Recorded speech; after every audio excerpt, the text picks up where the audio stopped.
Sir Chiranjeevi విజయ విహారం. చిరంజీవి ఒక తాజా ట్వీట్ కూడా పెట్టారు, మీరు చూసుంటారు కదా. 300 కోట్లు దాటేసింది దాని గ్రాస్ కలెక్షన్. అవును, మన సినిమా ముందు నుంచి కూడా ఆ విషయం మనం ఎక్కువగా మాట్లాడుతున్నాం. అది విడుదలైనప్పటి నుంచి కూడా ఓకే సినిమాలు వస్తాయి ఇదంతా, కానీ చాలా రోజుల తర్వాత వింటేజ్ చిరంజీవి వచ్చారు మళ్ళీ అని చాలా సంతోషం వ్యక్తం చేస్తున్న పరిస్థితి. అప్పుడే ఇటువైపు నుంచి రాజాసాబు ఆది నడిచింది. ఇదంతా అయిన తర్వాత వసూళ్ళు 300 కోట్లు గ్రాస్ దాటడం అనేది నిజానికి చాలా పెద్ద రికార్డు. చిరంజీవి లైఫ్లో కూడా రికార్డు అంట. నిజంగా ఒక మనిషి తన 70 ఏట ఇంత పెద్ద రికార్డు సాధించడం ఎవరికైనా కానీ చాలా సంచలనాత్మకమైనటువంటి విషయమే, చాలా అరుదుగా జరుగుతుంది ఇది. ఇంకోటి ఈ ఏడాదికి బిగ్గెస్ట్ గ్రాసర్గా కూడా మనశంకర వరప్రసాద్ నిలబడింది. అది కూడా చాలా కీలకమైన అంశమే.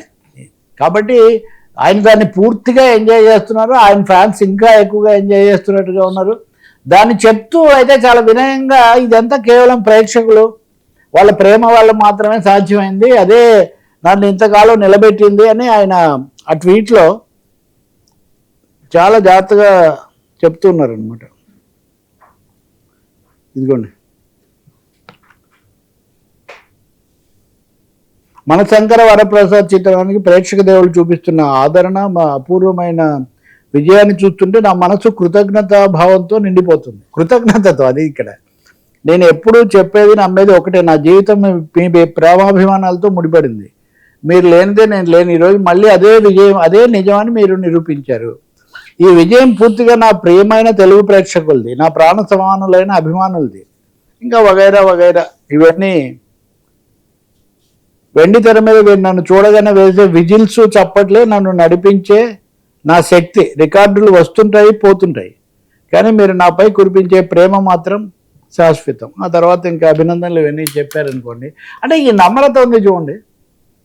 మామూలు సినిమా భాష అని కదా, మామూలుగా మనిషి మాట్లాడినా కానీ దాంట్లోనే ఉంటారు. బహుశా ఇది చిరంజీవి కూడా ఊహించినంత విజయంలాగా ఉంది. ఈ సంక్రాంతికి వస్తున్నాం కూడా అయిపోయింది. వెంకీ గౌడ సినిమా అప్పటికి అది రికార్డు, నిజానికి వాతావరణం బ్రేక్ చేసింది. తెలుగు సినిమా కొత్త ఊపు కూడా ఇచ్చేది. ఇంకో మేజర్ రిలీఫ్ ఏమంటే వర్మ 4 ఏళ్ళు సినిమా తీసి ప్రపంచంలో ఉన్న విశేషాలు ఎలిమెంట్స్ అన్ని దాంట్లో కూరి, నేను ఎవరిని తక్కువ చేయట్లేదు, చేస్తే ఇవేమి లేవు ఇక్కడ. 4 మాసాల సినిమా ఇది. అంటే సినిమా సక్సెస్ కావడానికి అది అన్ని పొందిగ్గా ఉండడము, కథ ప్రేక్షకులను ఆకట్టుకోవటము, సరైన నటన, హృదయాన్ని స్పృశించేటటువంటి కథాంశం, ఇట్లాంటివి ఉంటే డబ్బులు వస్తాయి. కానీ కేవలం భారీ భారీ అతి భారీ అని మోయలేనంత భారం మీదేసుకొని పోయే పరిస్థితి కాదు అనేది ఒక పాన్ ఇండియా కాన్సెప్ట్ నుంచి మళ్ళీ మన ఇండియా కాన్సెప్ట్కు, మన తెలుగు కాన్సెప్ట్కు మనశంకర వరప్రసాద్ తెచ్చిందని చెప్పి కూడా మనం భావించాల్సి ఉంటుంది. ఇంకొకటి బ్రేక్ త్రూస్ చూస్తే కథలు చాలా మామూలు కథ. అవును, అంటే ఎంత దగ్గరగా ఉంటే ప్రేక్షకులు అంతగా ఆదరిస్తారు అనే ఒక అంశం కూడా ఇక్కడ తెలుస్తోంది. అందుకని చిరంజీవి దీన్ని ఇంతగా సెలబ్రేట్ చేసుకోవడంలో ఏం ఆశ్చర్యం లేదు. బహుశా రాబోయే ఒక 4-5 ఏళ్ళు ఆయన సినిమాల మీద ప్రభావం చాలా ఎక్కువగా ఉంటుంది. ఇది ఒక విధంగా తెలుగు సినిమా గమనాన్ని కూడా, ఇప్పుడు గతంలో బలగం లాంటి సినిమా జయప్రదమైనప్పుడు, లేదా మొన్న భార్యాభర్తల సినిమా ఒకటి బాగా జయప్రదమైన చిన్న సినిమా అనుకోని కూడా కొన్ని జయప్రదమైనప్పుడు చిన్నవాళ్ళు ఓటీటీలో అక్కడ ఇక్కడ విజయాలు సాధించారు. కానీ స్టార్స్ ఒక చిన్న పద్ధతిలో విజయం సాధించడం, ఇక్కడ వాళ్ళు ఉన్నారు కాబట్టి బడ్జెట్ ఎక్కువ ఉండొచ్చు, అది వేరే అంశం. కానీ సినిమా నిర్మాణము, దాని ప్లాను, దాన్ని పూర్తి చేసిన తీరు, ఇదంతా డెఫినెట్గా ట్రెండ్ సెటర్ అవుతుంది.